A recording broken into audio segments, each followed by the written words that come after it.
Hello everybody, my name is Sebwa, and welcome to another episode of Sebwa Reviews, and this is going to be the first episode, and I'm so excited today because I just got a new package in the mail, and I'm going to be reviewing it, and it's going to be awesome. So, today I'm going to be doing the old argument, dynamic versus condenser microphones. Now, every single video that I've ever used in a video was a dynamic microphone. This is the new one that you guys haven't seen yet, but it's still a microphone. I'm not tucking into it right now, this is just a camera onboard microphone. I'm going to be comparing these two, and I'm going to be starting off with the dynamic. And the condenser I have is a very sweet little condenser called the MXL V67G, and it is an awesome little condenser. I just unboxed it and did a really quick test, and it sounded way better than any of the dynamics that I have.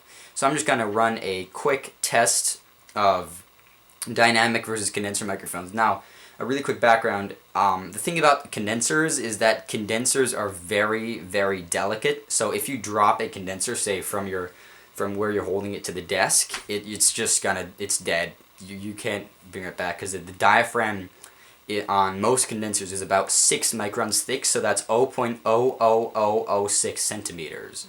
So that's really thin, and it's so easy to break. So basically how a dynamic mic works is that there's a little membrane, and that's really thin, and that's usually plastic that's sputtered in real gold to conduct electricity, and then that, as you talk into it, that diaphragm vibrates and in relation to a metal backplate, and they're both polarized oppositely, so one's positive and the other's negative, and that generates an electrical current. Now, on dynamics, there's a diaphragm that pushes a magnet that pushes a coil of wire in relation to a magnet, and that's how it generates electricity. So this current on a condenser is much weaker than a dynamic because of the way that it transduces sound into electrical current. So because of that, condenser microphones will need phantom power. So I believe that pretty much every single mixer or audio interface at this point provides phantom power. And just a really quick disclaimer, phantom power will harm a dynamic microphone. It's just not good for the microphone. I've accidentally done it, and there was a really loud buzzing, and the microphone had a traumatic experience. I don't know. So anyway, I'm just gonna compare the two microphones and run a really quick microphone test. So right now I'm on a dynamic microphone, and I'm talking kind of soft because I have the gain a little high, but I'm not gonna change it.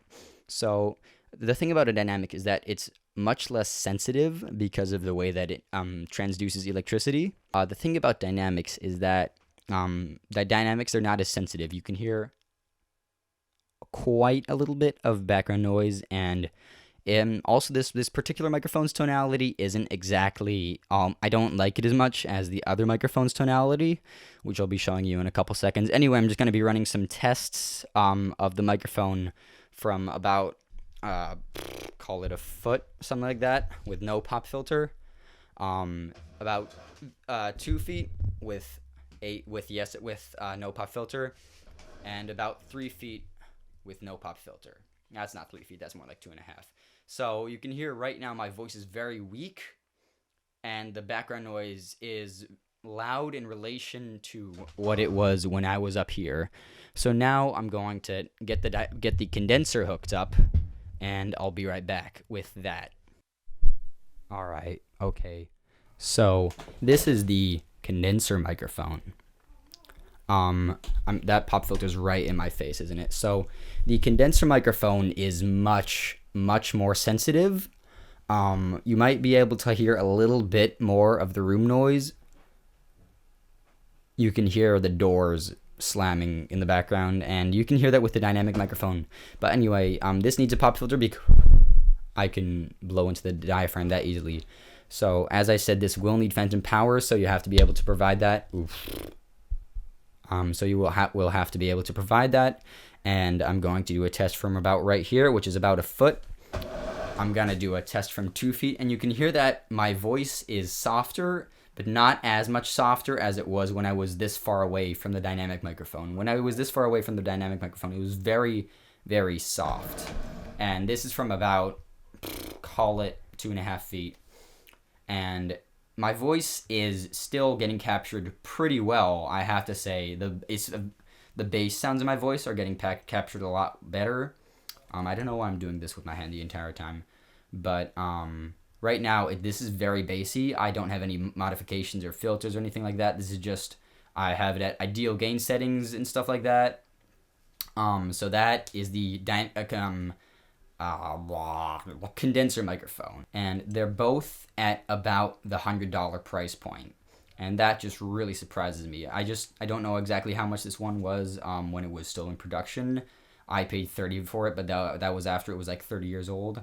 I think it was about $100. It's an Audio-Technica ATM63. So so just ATM63, Audio-Technica ATM63.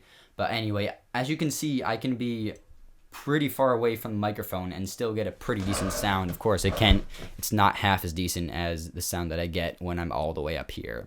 And right now, it sounds like I'm on the radio. Oh, don't wanna.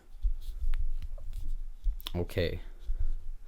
I'm just gonna, okay. Adjustments. So the other thing I have on here is a shock mount, and a shock mount is just, you can get it on Amazon. It's the Samson SPO1 shock mount, and it's about $25. What it does is, so you can hear that tapping, but if I were to tap on the thing itself, on the inner part of the shock mount, you can hear it so much louder. So what this does is this basically uses hair tines to make the microphone a separate sonic entity, and that sounds really fancy, but it just means that it's not getting any direct sound from anything except for the XLR cable. So the pop filter I also got on Amazon. It all came today, and this is just, I'm very satisfied with it. And again, this microphone is the MXL V67G, and it's just really clear. Now, for live performances, and if you're on the road, you'll definitely want a dynamic microphone, which is why I have 3 of them, even though I'm not on the road or doing any live performances anytime soon. But in general, for recording purposes in the studio, and for me, any gaming that I'm going to do anytime soon, I'm definitely going to be using a condenser microphone.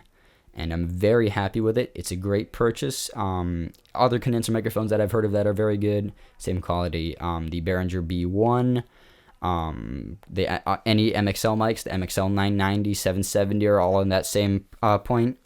The Audio-Technica series is a little bit, the good ones, well, I mean, the AT2020 is about 100. The AT2035 is, I think, 150.